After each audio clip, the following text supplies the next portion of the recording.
convido você que abra a sua Bíblia em Atos dos Apóstolos, no capítulo 2. Nós leremos a partir do verso 42 até o 47. E eu quero, em especial, focar aqui com você aquilo que está falando os versos 46 e 47. Atos dos Apóstolos, capítulo 2, do verso 42, diz assim. Vamos ler alternadamente, eu vou ler os versos pares e eu convido você que leia em voz alta os versos ímpares. Vamos lá? E perseveravam na doutrina dos apóstolos e na comunhão e no partir do pão e nas orações.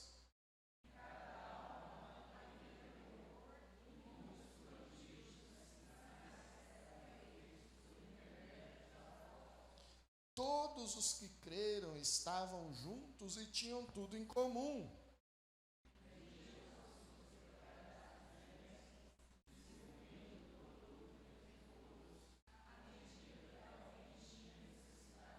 Diariamente perseveravam unânimes no templo, partiam pão de casa em casa e tomavam as suas refeições com alegria e singeleza de coração.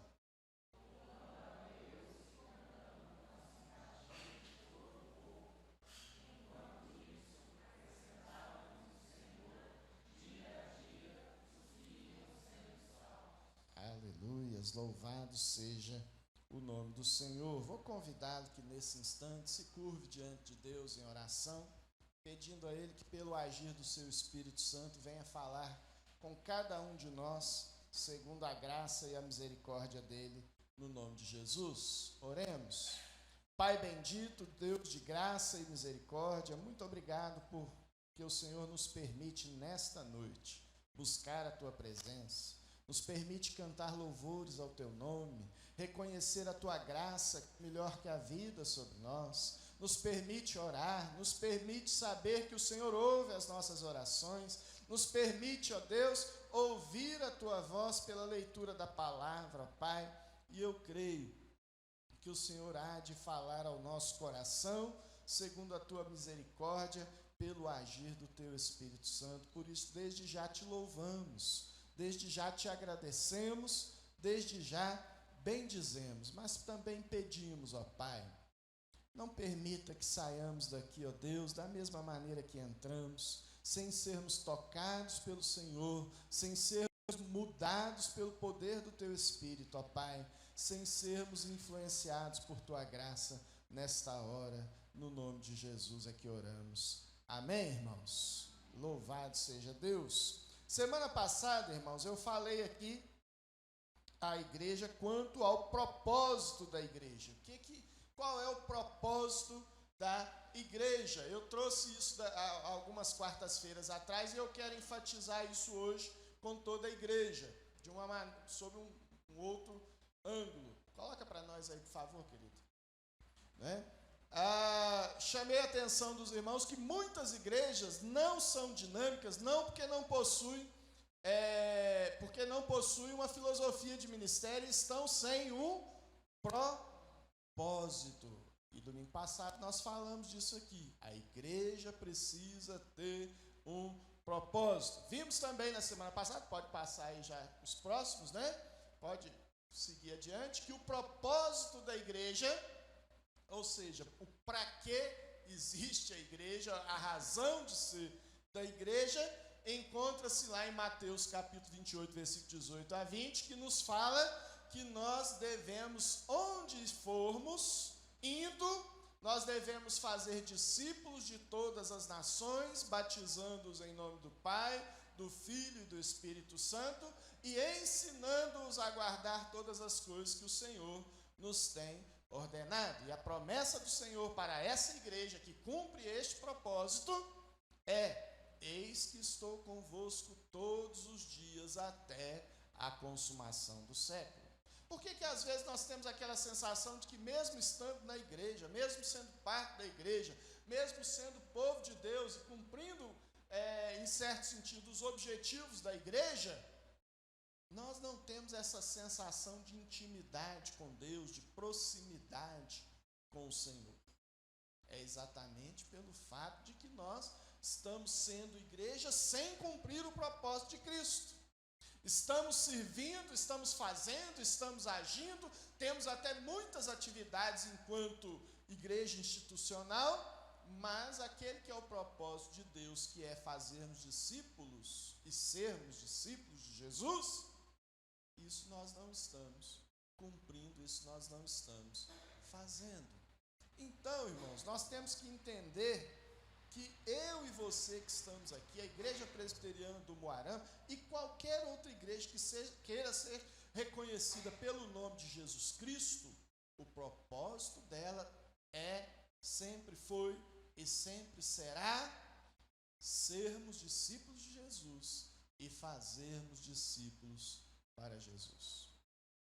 E isso vai muito além do que simplesmente você ir lá no trânsito. Não estou dizendo que você não deva, não possa, ou isso seja errado fazer isso. Não é isso que eu estou dizendo. Que você possa ir lá no sinal de trânsito e entregar um folheto para as pessoas. E ali entregar uma mensagem do Evangelho. Muitas pessoas podem ser alcançadas por esta mensagem, tocadas pelo Espírito Santo, virem a conhecer a Jesus e terem um encontro verdadeiro com Ele a partir deste ato seu. Mas o fazer discípulos, irmãos, é uma questão de relacionamento e continuidade. Portanto, eu e você precisamos nos envolvermos uns com os outros enquanto igreja e nos envolvermos com as pessoas fora da igreja também. A igreja de Jesus, com respeito à igreja de Jesus, ele foi muito enfático na sua oração, lá do Evangelho de João, capítulo 17, quando ele diz assim: Pai, eu não peço que os tire do mundo, mas que os livre do mal. Mas o livrar do mal não significa nos isolarmos enquanto uma comunidade restrita, quase monastérica, né? No sentido de que nós nos enclausuramos, nós nos fechamos e só temos, eu agora sou uma pessoa diferente, só tenho relacionamento, só tenho amizades dentro da igreja. Bonito, até certo ponto, mas não é o propósito de Deus. O propósito é que onde nós estivermos, nós sejamos igreja de Jesus.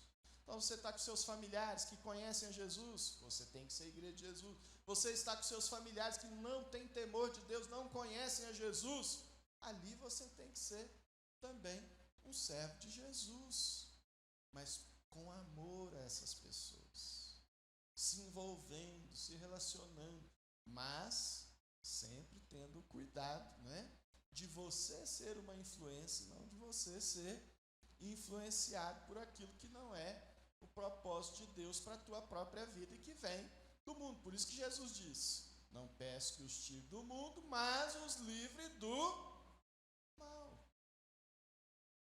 Cuida, Pai, cuida deles, porque eles estarão em missão, eles estarão em batalha, eles estarão indo e fazendo discípulos. Mas a esta igreja que tem um propósito, irmãos, a esta igreja que se propõe a discipular, ela pode ser comparada a uma casa, a qual, ou um grande templo no qual há as suas colunas que sustentam aquela casa. Quando nós vemos lá no livro do Êxodo, quando nós vemos lá em Levítico, quando depois nós vemos novamente lá em Deuteronômio, citando, a construção do tabernáculo, aquele tabernáculo que era construído, que na verdade é uma grande tenda, e nem tão grande assim, na verdade, mas que era toda feita com estruturas montável, ela era montada rapidamente, desmontada rapidamente,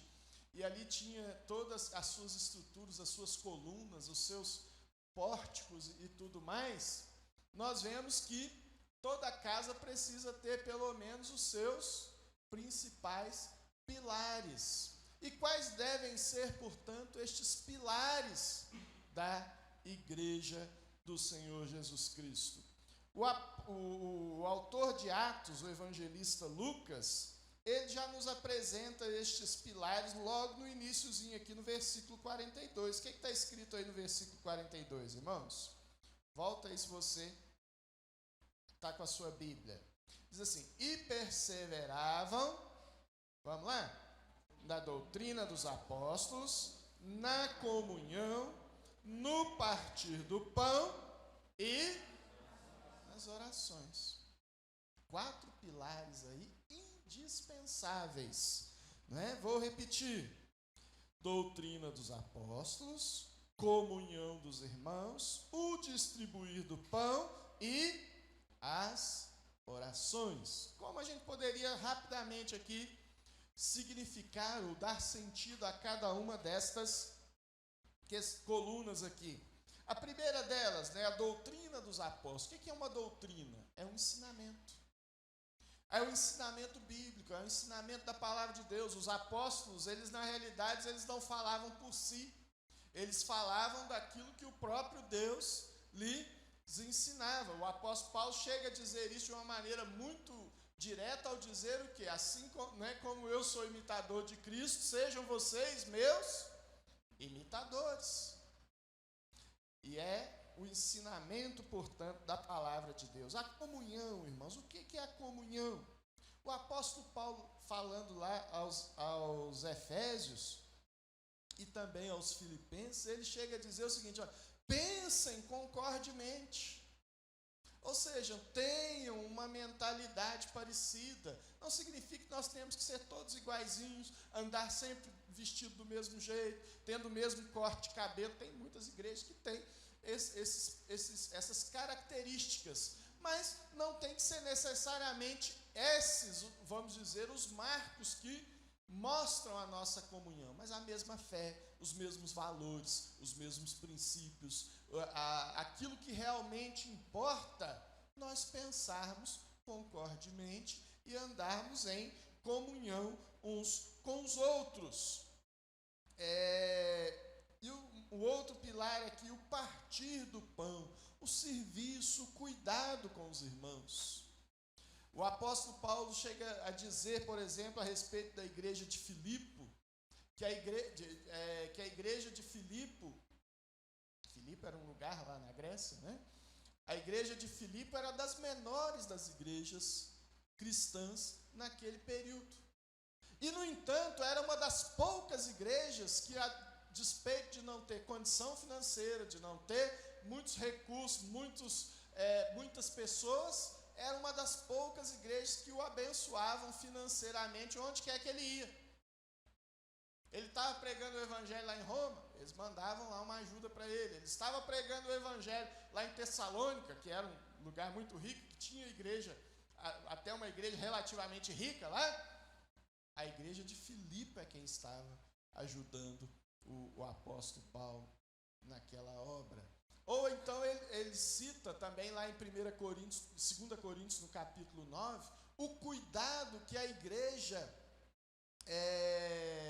estava tendo com os irmãos lá em Jerusalém. Ou seja, uma situação muito parecida com essa que nós estamos vivendo aqui, os irmãos tendo um período de fome, de calamidade lá em Jerusalém, e a igreja de Corinto estava levantando uma oferta que seria levada até a cidade de Jerusalém para socorrer os irmãos em Cristo que estavam lá em Jerusalém.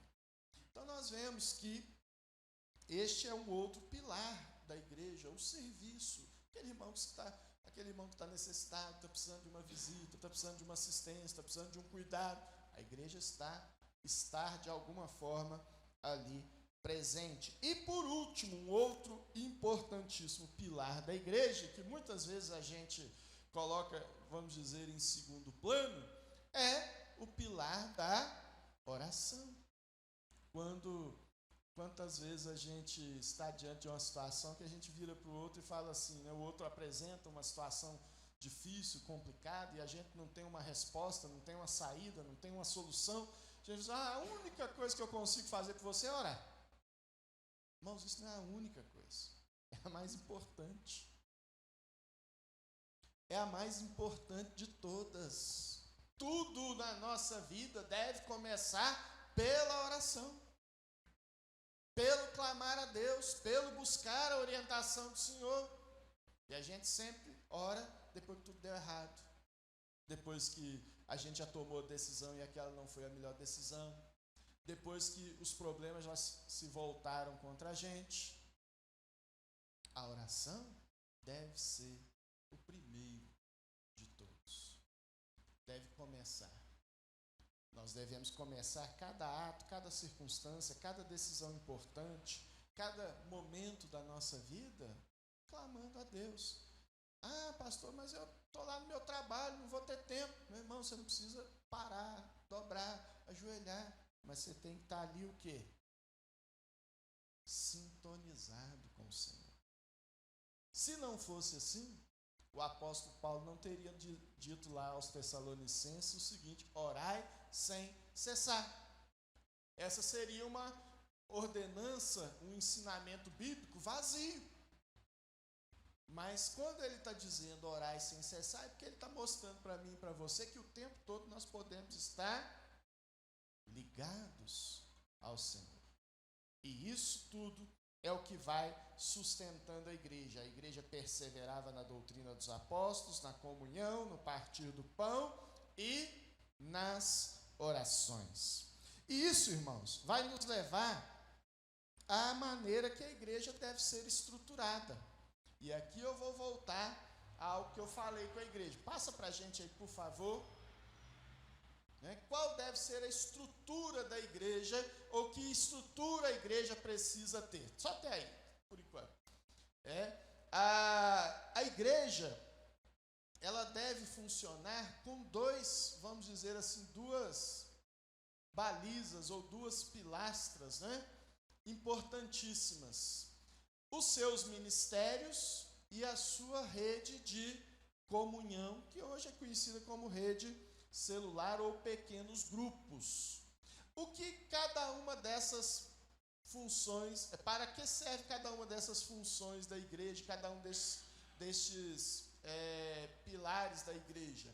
O evangelho, no caso da rede de pequenos grupos ou células, o propósito principal é o evangelismo, discipulado, enquanto os ministérios da igreja têm a ver com o cuidado.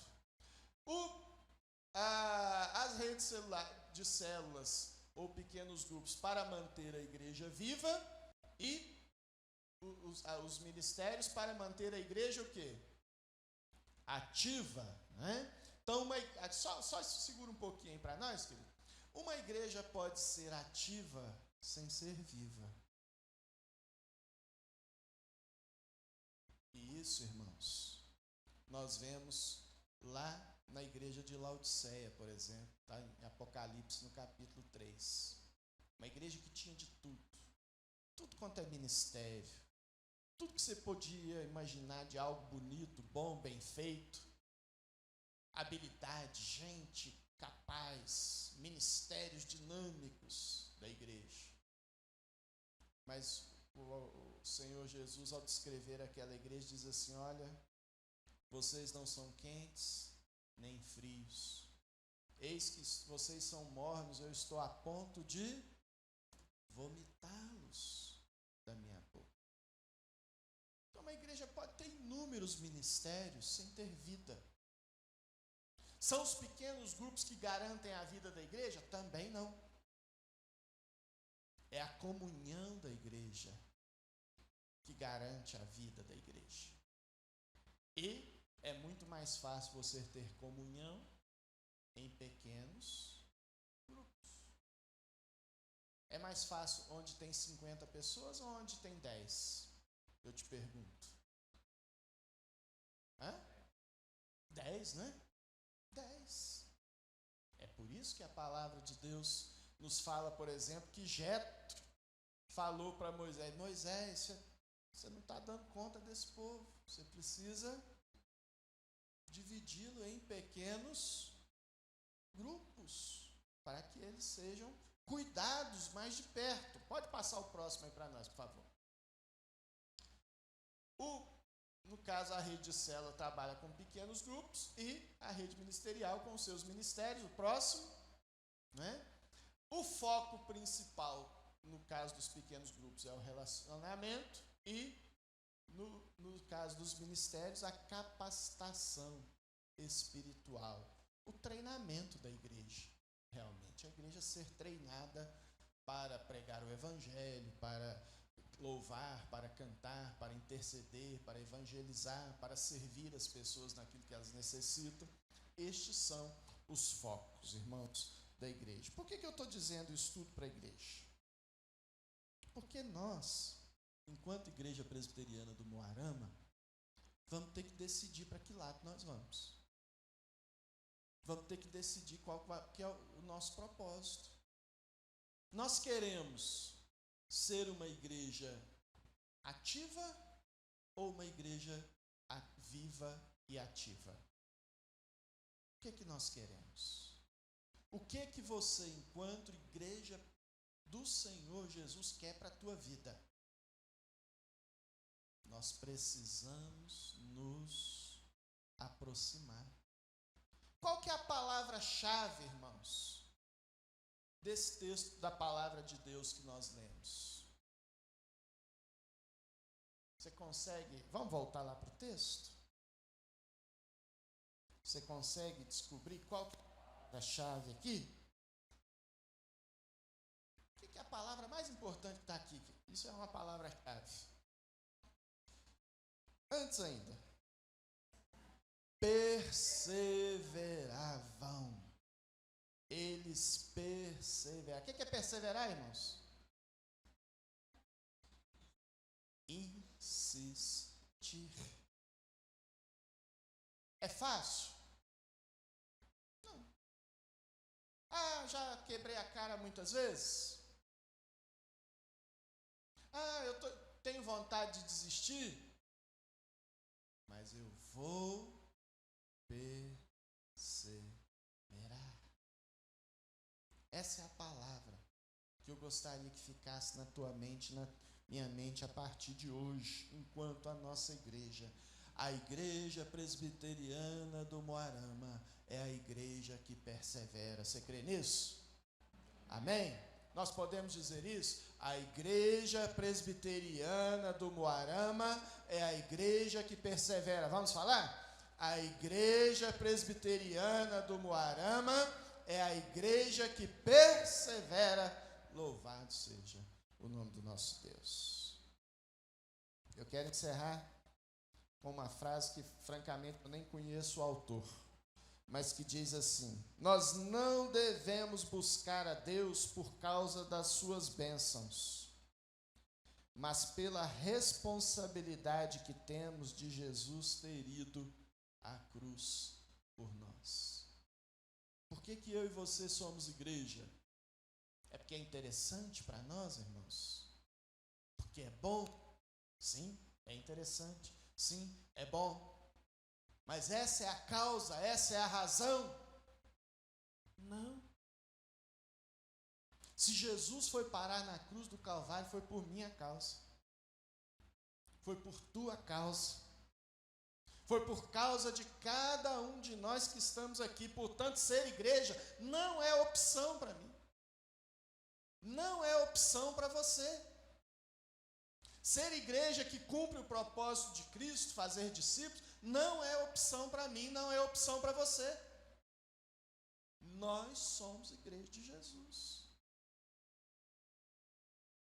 Não é porque, eu vou porque Ele me abençoa, não.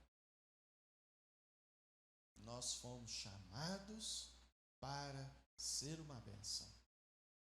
Sermos doadores de vida para as pessoas. Você crê que o Evangelho é vida? Crê? Levanta sua mão se você crê nisso. Crê?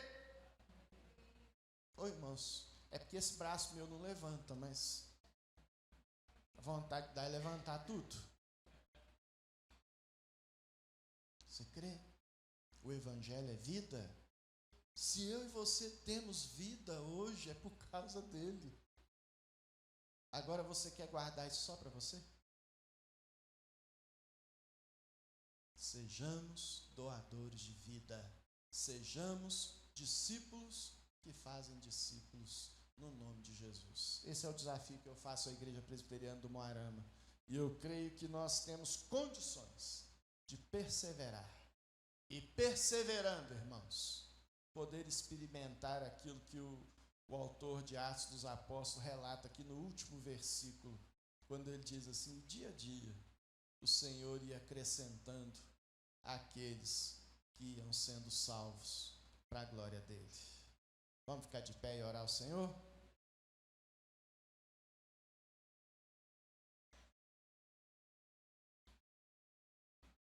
Vamos falar com Deus.